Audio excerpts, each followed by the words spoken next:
are planning your project, to take into account that it has to be viable. So in order to make it viable, you have to, what we did, we broke up the process in 4 stages. The first stage is concept and planning.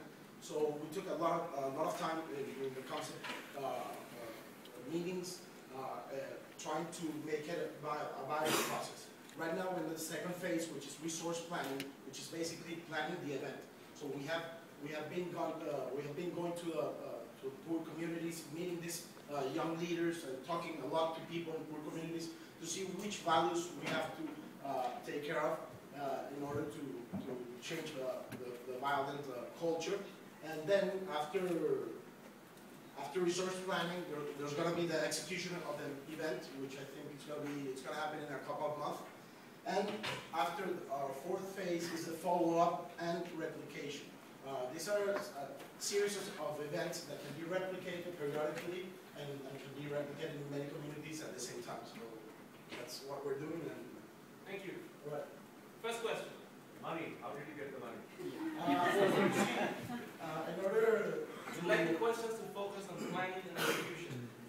That's a very important part of any project. Viability and economic viability is very important. So what these events, because we're intervening public spaces, the events are very cheap. So it's very viable. We're talking about maybe $2,000 to $3,000 per event, and you're talking about communities of 3,000 to 5,000 people, and you can have a lot of people there. So basically, what we're going to do at the beginning is fund these events by private funding, companies and sponsorship. Okay. Second question. How did you select the community you're going to work with? We selected the community that we're going to work with by looking at the communities in Caracas and where did we know people that was going to make the process easier.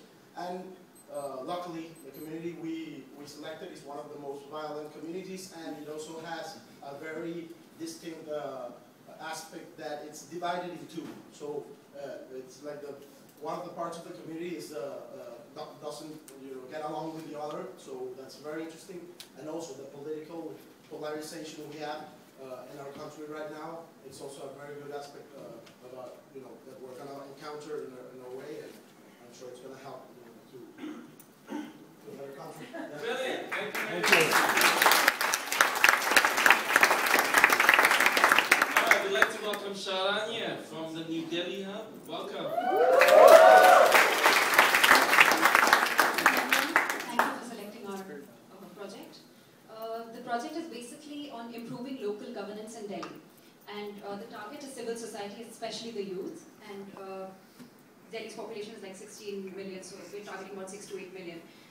The central problem that's identified is that the youth is not aware of local budgets at all. Budgets are at 3 levels, the central level, state level, and municipality level. And the youth is just not aware of the budgets that affect them the most. So these budgets are not available to the public in Delhi, and the budgets are not online. So our first step is to put them online, so that they're at least aware of the promises these municipality heads are making. The second step is to analyze these budgets with the help of local coalitions. So we've identified 3 bodies, and we're now in the process of identifying the sort of exact partnerships and the modalities that are going to be at work. So analyzing these budgets.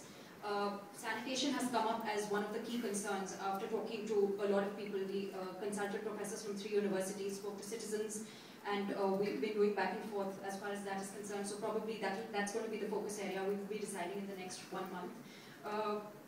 So analyzing those budgets in terms of that's the second stage. And the third stage is to provide prescriptions to the local authorities, looking at different models, international models. Just one statistic I'd like to quote, like 55% of Indians do not have access to toilets. So that is just a pathetic figure. So we thought that we'd start at our local level at Delhi to increase access to public toilets and come up with models, 2 models, which are frugal innovations, probably by sharing experience of other hubs in other countries, and prescribe these to the municipalities. First question.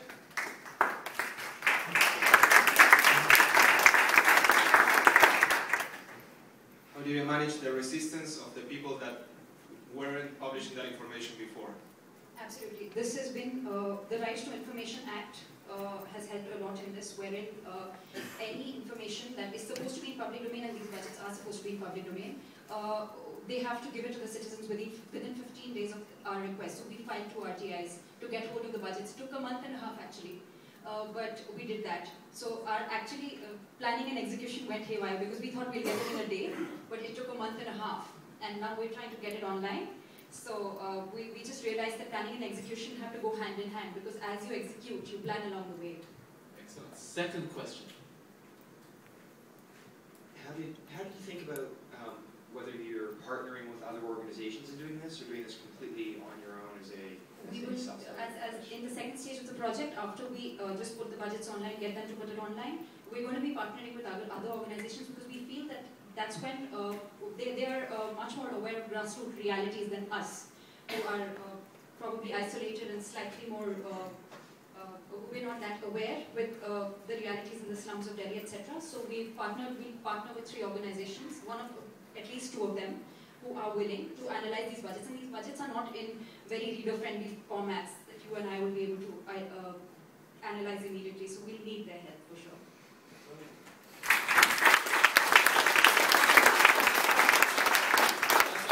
To a great start. Can we welcome now? Let's move ahead. We're going to change the attribute, and we're now going to welcome the Charlotte Hub to tell us what they do to engage local financing. This is Chip. My background is in finance, but I'm very passionate about small business and entrepreneurship.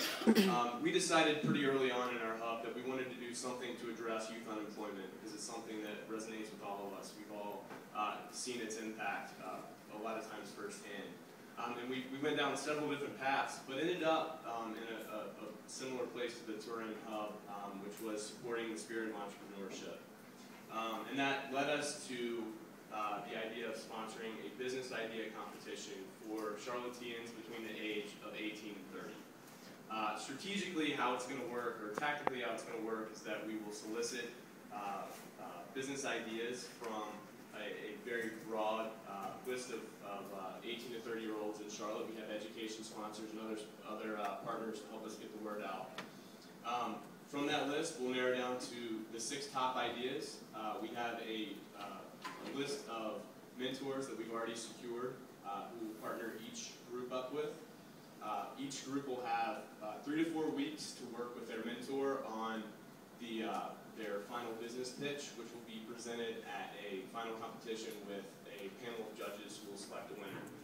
We've raised money to provide as kind of seed funding and some additional in-kind help for each of the groups.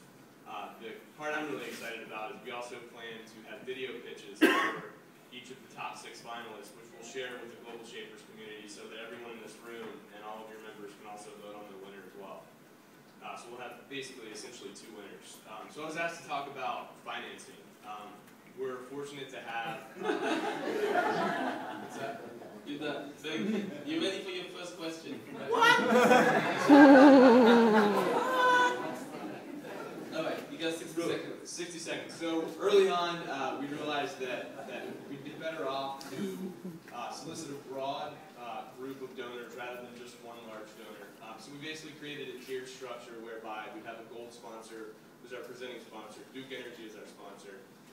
We have 2 other levels of sponsors that will also get various support in our documentation. So we each reached out to folks individually to solicit funding for our project. Thank you, Chip. All right, here's where you can help.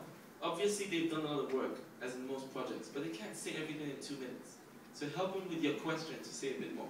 2 questions. I'm asking the first one. Aria, all right, let's go. Hi, Chip. Great presentation. I was wondering,